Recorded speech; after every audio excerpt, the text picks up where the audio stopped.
अच्छा, एक टाइम था जब मेहंदी ब्राइडल का मेकअप करना तो ना ऐसे गुनाह समझा जाता था कि अगर मेहंदी ब्राइडल रेडी हो गई ना तो बारात पे इसको बिल्कुल भी रोक नहीं आएगा। इवन शादी से 8-8 10-10 दिन पहले ब्राइडल को माइयों बिठा दिया जाता था और बस उसने 8-10 दिन एक ही ड्रेस में घूमना है। अब एक बंदा जो 10 दिन से एक ही सूट में घूम रहा है और वो नहाया नहीं है और 10 दिन बाद जब वो नहाएगा तो ये तो 100% श्योरिटी है ना कि रूप तो उसको आएगा ही आएगा। ज़ाहिर है 10 दिन का मैल आपको उतरने वाला है तो रूप तो आपको आना ही आना है। तो मुझे कभी कभी बड़ी हंसी आती है। अभी भी बहुत सारी जगहों पर ये वाला जो सीन है ना ये चल रहा है। लड़कियों ने मेहंदी पे भी तैयार नहीं होना और लड़कियों ने शादी से पहले तो बिल्कुल भी तैयार नहीं होना। तो ये मेकअप किसके लिए बना है मुझे समझ नहीं आती। मतलब लड़कियों को पता ही नहीं है कि मेकअप प्रोडक्ट्स हैं इनको किस तरह से यूज़ करना है। फिर अचानक से जब उनकी शादी हो जाती है उसके बाद इतना सारा कुछ उन्हें थमा दिया जाता है, इतने फैंसी कपड़े, इतना मेकअप और ये सारा कुछ जिसके बारे में उनको पता ही नहीं है कि उन्होंने उन ड्रेसेस को किस तरह से कैरी करना है, उन्होंने उन प्रोडक्ट्स को किस तरह से यूज़ करना है, किस तरह वो रेडी होंगे जब उनको आपने कभी बताया ही नहीं कि ये भी प्रोडक्ट्स एग्जिस्ट करती हैं दुनिया में। तो अपने इस सोच को चेंज करें। अभी भी कुछ लोग जो है ना वो इस चीज़ पे यकीन रखते हैं कि लड़कियों को तैयार नहीं होना चाहिए।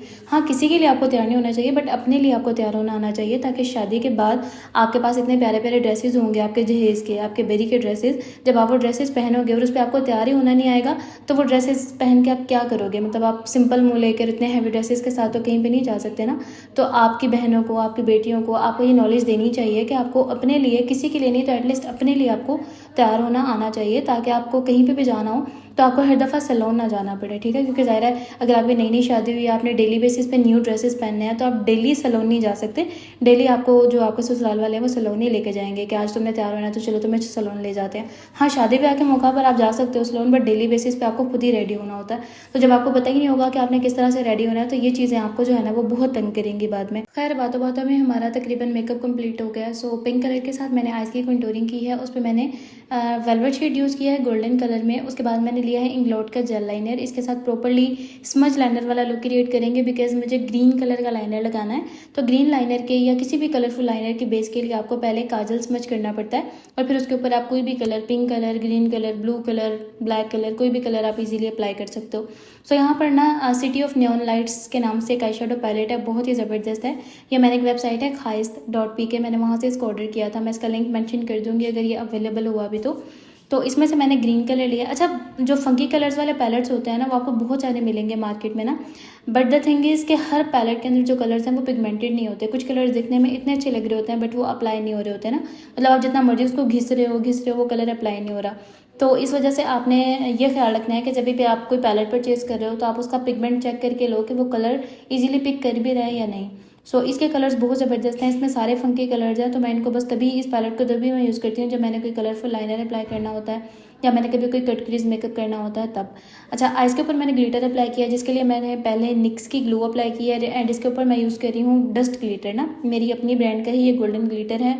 इसमें आपको सिल्वर कलर भी मिल जाएगा और ये बहुत प्यारा लगता है, बिल्कुल ऐसे फाइन ग्लिटर वाला लुक आता है इसके साथ। और मेरा ट्यूटोरियल देखकर घबरा मत जाना कि मैंने इतनी गर्मी में जैकेट क्यों पहनी हुई है और कैप भी पहनी हुई है, बिकॉज़ ये ट्यूटोरियल जो है ना वो 3-4 महीने पुराना है। मैंने इसको विंटर्स में रिकॉर्ड किया था बट मुझे इसको एडिट करने का टाइम नहीं मिल रहा था बिकॉज़ आपको पता है मेरे भाई की शादी थी और मैं शदीद वाला बिजी रही हूँ उस शादी में। अब फाइनली मैं फ्री हो चुकी हूँ तो काफ़ी सारे ट्यूटोरियल्स मैंने शूट करके रखे हुए हैं विंटर्स के ना। अब मैं इंशाल्लाह के करके उन्हें आप लोगों के साथ शेयर करूँगी। अच्छा, यहाँ पर मैंने जो है ना वो आई मेकअप पहले कर लिया था बिकॉज़ मुझे ब्लैक कलर इसमें यूज़ करना था, ग्रीन कलर भी यूज़ करना था। दोनों कलर्स ही डार्क हैं और डार्क कलर्स के साथ जब आप काम करते हो ना तो उसके पिगमेंट्स फेस पे फॉल आउट होते हैं, उससे आपकी बेस ख़राब हो सकती है। तो कोई भी कलर अगर आपने आइज़ पे डार्क यूज़ करना है तो पहले आप आई मेकअप कर लें ताकि बाद में अगर आपके फेस पे कोई भी पार्टिकल वगैरह गिरता है आप उसको बाद में अच्छे से, जैसे मैंने भी वाइप्स के ऊपर जो है ना वो माइसिलर वाटर डाल के अच्छे से फेस को क्लीन कर लिया था।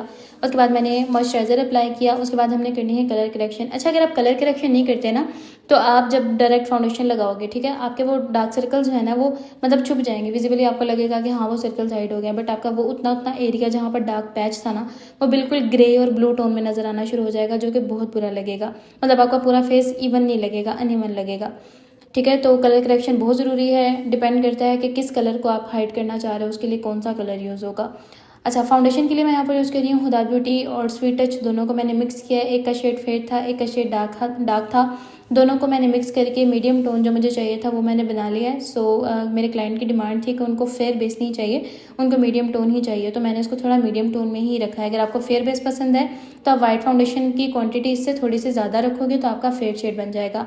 स्टिपलिंग ब्रश के साथ या काबू के ब्रश के साथ आप जो है ना वो फाउंडेशन अप्लाई करोगे तो आपका प्रोडक्ट वेस्ट नहीं होगा, अच्छे से अप्लाई होगा। जितनी ज़रूरत है ना आपके फेस को उतना ही प्रोडक्ट अप्लाई होगा। बाकी जो मज़ीद फिनिशिंग है उसके लिए आप ब्यूटी ब्लेंडर यूज़ कर सकते हो। एंड ब्यूटी ब्लेंडर का ना डैम्प होना बहुत ज़्यादा ज़रूरी है। अच्छा, ब्लेंडर के डैम्प होने के पीछे क्या लॉजिक है, कभी सोचा है आप लोगों ने? अच्छा, आप लोगों ने नोटिस किया होगा कि जब हम न्यू ब्लेंडर लेते हैं ना तो उसका साइज़ बहुत ज़्यादा छोटा होता है और बहुत ज़्यादा लाइक ड्राई होता है वो, ठीक है। उसके अंदर छोटे छोटे पोर्स भी आपको नज़र आते होंगे। जैसे ही आप ब्लेंडर को गीला करते हो ना, वो ऑटोमेटिकली उसका साइज़ डबल हो जाता है, उसके जो पोर्स हैं वो इनविजिबल हो जाते हैं। अगर आप ड्राई ब्लेंडर के साथ फाउंडेशन अप्लाई करोगे, आधे से ज़्यादा फाउंडेशन आपका ब्लेंडर सोक कर लेगा, आपके ब्लेंडर के अंदर चली जाएगी, ज़ाहिर आपका फाउंडेशन भी वेस्ट होगा। फेस पे भी जब आप उसको ब्लेंड करोगे तो प्रॉपर्ली स्मूथ ब्लेंडिंग नहीं होगी। दैट्स वाई ज़रूरी है कि आप ब्लेंडर को अच्छे से पहले डैम्प कर लो ताकि इसके पोर्स मिनिमाइज हो जाएं और ब्लेंडर सॉफ्ट हो जाए, ताकि आप बाद में जो है ना वो फ्लो में बेस को ब्लेंड कर सकें। पूरे फेस पर अच्छे से बेस लगाने के बाद मैंने जस्ट अपने जो हाईलाइटर पार्ट्स हैं वहाँ पर थोड़ी सी फेयर फाउंडेशन अप्लाई की थी, फेस को थोड़ा सा हाईलाइटेड दिखाने के लिए, थोड़ा फेयर दिखाने के लिए। उसके बाद कंसीलर मैंने यहाँ पर यूज़ किया है लॉरियल पेरिस का, और इसको मैंने यूज़ किया अपने टी जोन एरिया पर और अपनी आइज़ के नीचे। अच्छा, जो फाउंडेशन होती है ना वो थोड़ी सी थिक होती है, कंसीलर जो सा होता है वो थोड़ा सा लाइट वेट होता है। तो आइज़ के नीचे आपने कभी भी फाउंडेशन नहीं लगानी, आइज़ के नीचे आपने हमेशा कंसीलर यूज़ करना है, बिकॉज आइज़ के नीचे नेचुरली जो है ना वो बारीक बारीक सी लाइन्स होती हैं, ठीक है। अगर आप उस पर फाउंडेशन लगाओगे वो लाइन्स और ज़्यादा विजिबल होनी शुरू हो जाएंगी।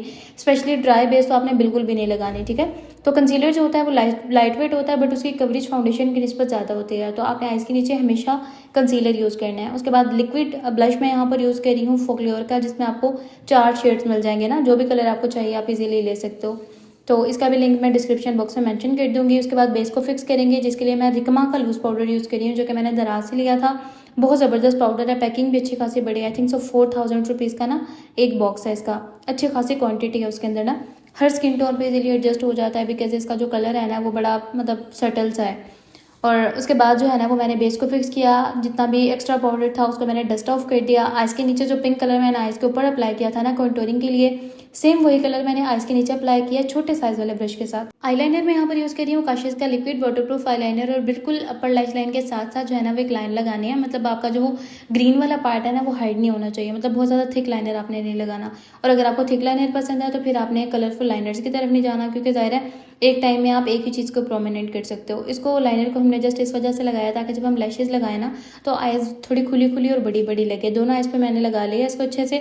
अब हम फेस की करेंगे कंटूरिंग, जिसके लिए मैं यूज़ कर रही हूँ क्रिस्टीन का कॉन्टूर पैलेट। अच्छा, क्रिस्टीन का कॉन्टूर पैलेट में भी ना 4-5 डिफरेंट शेड्स हैं, तो आपने कलर वो वाला सिलेक्ट करना है जो कि आपके फेस पे लगने के बाद जो है ना वो आपके फेस को कंटूर करे, ना कि आपका फेस जो है ना वो पीच पीच और इस तरह से पिंकी सा हो जाए सारा। तो कलर सिलेक्शन इसमें बहुत ज़्यादा मैटर करती है।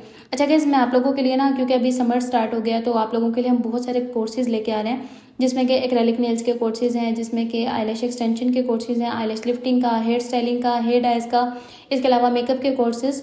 तो बहुत सारे कोर्सेज हैं जिन्हें आप ज्वाइन कर सकते हो। इसके अलावा अगर आप प्रोफेशनल कोर्स करना चाह रहे हो उसके लिए भी आप हमें ज्वाइन कर सकते हो, बिकॉज सर्दियों में हम बिल्कुल भी कोर्सेज नहीं करवाते, क्योंकि वो सीज़न के डेज होते हैं, उन दिनों में क्लाइंट्स बहुत ज़्यादा होते हैं, तो स्टूडेंट्स पे इस तरह से फोकस नहीं हो सकता। बट समर में सीज़न आउट होता है तो हमारी कोशिश होती है कि हम प्रॉपर क्लासेस वगैरह आप लोगों के लिए जो है ना वो अरेंज करें। तो अगर आप इंटरेस्टेड हैं क्लासेस के लिए तो आप मुझसे कॉन्टैक्ट कर सकते हो। स्क्रीन पर नंबर आपको नजर आ रहा होगा 030349404003। ये हमारा बिजनेस नंबर है, जिस पर कॉन्टैक्ट करके आप हमारी इन क्लासेस को ज्वाइन कर सकते हो, जिसके लिए हमने बहुत ज़बरदस्त नोट्स आप लोगों के लिए रेडी करके रखे हुए हैं।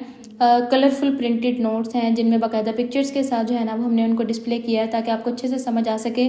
प्रॉपर हर चीज़ की आपको थ्योरी समझाई जाएगी, प्रैक्टिकल करवाया जाएगा, हैंड्स ऑन प्रैक्टिस इंक्लूड होगी। तो लाजमी आपको ये क्लासेस लेनी चाहिए अगर आप चाह रहे हो कि आपका फ्यूचर भी इसी तरह से ब्राइट हो इंशाल्लाह। हाईलाइटर मैं यहाँ पर यूज़ कर रही हूँ रेयर ब्यूटी का, जो कि आपको खाइस्त की वेबसाइट से मिलेगा। इसका लिंक भी डिस्क्रिप्शन बॉक्स में आपको मिल जाएगा। अच्छा, यहाँ पर अब हमें आईज मेकअप को करना है फिनिश, जिसके लिए मैं करूँगी आईलैशेज़ का काम। सबसे पहले आपने अपनी आईलैशेज़ को कर्व करना है। अगर आप आईलैशेज़ को कर्व नहीं करोगे ना तो आपकी अपनी लैशेज़ और जो आपने फेक लैशेज़ लगानी है ना, दोनों लैशेज़ अलग-अलग से पड़ी हुई नजर आएंगी, जो कि आपके क्लाइंट को भी इरिटेट करेंगी और वो दिखने में भी अच्छी नहीं लगेंगी। तो आपने सबसे पहले अपनी लैशेज़ को कर्ल करना है, उसके बाद आपने इसको अच्छे से मस्कारा करना है, उसके बाद आपने लैशेज़ अप्लाई करनी है, तो दोनों लैशेज़ आपस में मर्ज हो जाएंगी और वो बुरी नहीं लगेंगी। अच्छा, फेस को जो है ना वो फिनिशिंग के लिए और थोड़ी ब्राइटनिंग इफेक्ट के लिए मैं यहाँ पर कॉम्पैक्ट पाउडर यूज़ कर रही हूँ स्वीट टच का और फोकलोर का। दोनों पाउडर मैंने जो है ना स्वीट टच का और गबरीनी का, ये दोनों पाउडर्स मैंने मिक्स किए हैं। और आप देख सकते हो कि जैसे ही मैंने इसको फेस पर अप्लाई किया एकदम से फेस जो है ना वो खिला खिला लगना स्टार्ट हो गया। फेस पर अब हम रेयर ब्यूटी का हाइलाइटर अप्लाई करेंगे। अच्छा, रेयर ब्यूटी का हाइलाइटर इतना ज़बरदस्त है ना, इसका शैम्पेन शेड है ये जो कि मैं यूज़ कर रही हूँ, और ये एकदम से आपके स्किन को बिल्कुल भी नज़र नहीं आता कि आपके फेस पे कुछ पड़ा हुआ है, बट एकदम से आपकी स्किन ग्लास की तरह शाइन करने लगती है। और ये लॉन्ग लास्टिंग है, जब तक आप फेस वॉश नहीं करोगे फेस आपका ऐसे ही ग्लास की तरह शाइन करता रहेगा। आईलैशेस को मैंने ग्लू लगा के साइड पे रख दिया था। जब मुझे लगा कि मतलब 30-40 सेकंड के बाद ना जब लैशेस की ग्लू थोड़ी स्टिकी हो जाती है तब मैं इसको अप्लाई करती हूँ। उससे क्या होता है कि ऑटोमेटिकली आपकी लैशेस जो है ना वो उसी टाइम चिपक जाती हैं, बार बार जो है ना वो उखड़ती नहीं है। जैसे अक्सर लोगों की आइज़ वाटरी होती हैं, आई लैशेस रखते ही पानी निकलना शुरू हो जाता है और फिर उसके बाद जितनी मर्जी आप कोशिश कर लो लैशेस आपकी स्टे नहीं करती। तो इस सिचुएशन में आप इस तरीके को फॉलो कर सकते हो कि आप लैशेस को ग्लू लगाओ, लगा के आप उसको 30-40 सेकंड के लिए साइड पे रख दो। उसके बाद जब आप उसको लगाओगे फ़ौरन से वो चिपक जाएंगी। लिप लाइन के लिए मैंने ब्राउन कलर की लिप लाइन यूज़ किया लिपस्टिक के साथ ना। प्रॉपर मैंने लिप को लिप लाइन किया, उसके बाद मैंने पिंक कलर के साथ लिप को फिल किया। अगर आप जो है ना वो ग्लॉसी लिप्स चाह रहे हो फिर आपने इतना डार्क कलर यूज़ नहीं करना। फिर आपने कोशिश करनी है कि बिल्कुल लाइट सा टी पिंक सा कलर आप अप्लाई करो, ठीक है। आइज़ के अंदर मैंने क्रायोन का 45 नंबर अप्लाई किया। फेस पे मैंने यूज़ किया है रेवोल्यूशन का हाइड्रेटिंग मिस्ट और लास्ट में मैं यूज़ कर रही हूँ अर्बन डिके का मेकअप फिक्सिंग स्प्रे, जिसको लगाते ही आपका फेस एकदम से ग्लास की तरह, बल्ब की तरह शाइन करने लगेगा। लास्ट में जी मैं अप्लाई कर रही हूँ शी ग्लैम का ये ग्लिटर हाइलाइटर, जो कि बहुत प्यारा सा ग्लिटरी इफेक्ट देता है। जैसे कुछ लोगों को ना ग्लिटर्स ये चीक बोन पर बहुत ज़्यादा पसंद होता है, तो फिर आप इसको अप्लाई कर सकते हो। इसमें भी 2-3 डिफरेंट कलर्स हैं और ये भी मैंने खास से ही मंगवाया था। अच्छा गाइस, यहाँ पर हमारा मेकअप बिल्कुल कंप्लीट हो चुका है। आप देख सकते हो कि हर चीज़ हमने अप्लाई की है और कितना खूबसूरत मेकअप लग रहा है, कितना सटल सा मेकअप लग रहा है। बिल्कुल भी कोई भी चीज़ आपको ओवर नहीं लग रही होगी, ठीक है। अगर आप इस मेकअप को थोड़ा मजीद स्मूथ करना चाहते हो तो फिर आप इसको थोड़ा मजीद लाइट कर सकते हो। It's totally up to you, क्योंकि ज़ाहिर है हमने वो काम करना होता है जो कि क्लाइंट की डिमांड होती है। कुछ क्लाइंट्स को बहुत ज़्यादा हैवी मेकअप पसंद होता है, कुछ क्लाइंट्स को बहुत ज़्यादा लाइट मेकअप जो है ना वो पसंद होता है। कुछ क्लाइंट्स आके बोलते हैं कि हमें बिल्कुल नो मेकअप लुक चाहिए, तो फिर हमें बहुत ज़्यादा जो है ना वो सेटल रखना होता है हर चीज़ को। बट कुछ क्लाइंट की डिमांड होती है कि उनको बहुत ज़्यादा लाइक हर चीज़ जो है ना वो नज़र आनी चाहिए, बड़ी पता चले कि मेकअप करवाया ना। तो इस तरह से हमें जो है ना वो डिफरेंट क्लाइंट्स के साथ एक्सपीरियंस होता है। बाकी आप लोगों की क्या राय है इस बारे में मुझे कमेंट सेक्शन में ज़रूर बताइएगा कि आपको हैवी मेकअप पसंद है या लाइट मेकअप पसंद है। और अगर आपकी शादी हो तो आप किस तरह का मेकअप प्रेफर करोगे, कि आपकी मेहंदी पे किस तरह का मेकअप होना चाहिए, बारात पे किस तरह का मेकअप होना चाहिए और वलीमे पे किस तरह का मेकअप होना चाहिए। और यहाँ पर फाइनल लुक आप लोगों के सामने। अब मुझे नहीं पता कि इनका हेयर स्टाइल ट्यूटोरियल रिकॉर्ड हुआ था या नहीं हुआ था। अगर हुआ था तो आपको मामा के चैनल पर मिल जाएगा। लैशेस ब्यूटी पार्लर के नाम से हमारा एक और चैनल है जहाँ पर जितने भी मेकअप मैं आप लोगों के साथ शेयर करती हूँ ना, इनके हेयर स्टाइल ट्यूटोरियल्स आपको हमारे दूसरे चैनल पर मिलते हैं। बस यही था हमारा आज का वीडियो पसंद आया है तो चैनल को सब्सक्राइब करें, वीडियो को लाइक करें। इसके साथ ही मुझे इजाज़त दे, दुआओं में याद रखें। अल्लाह हाफिज़।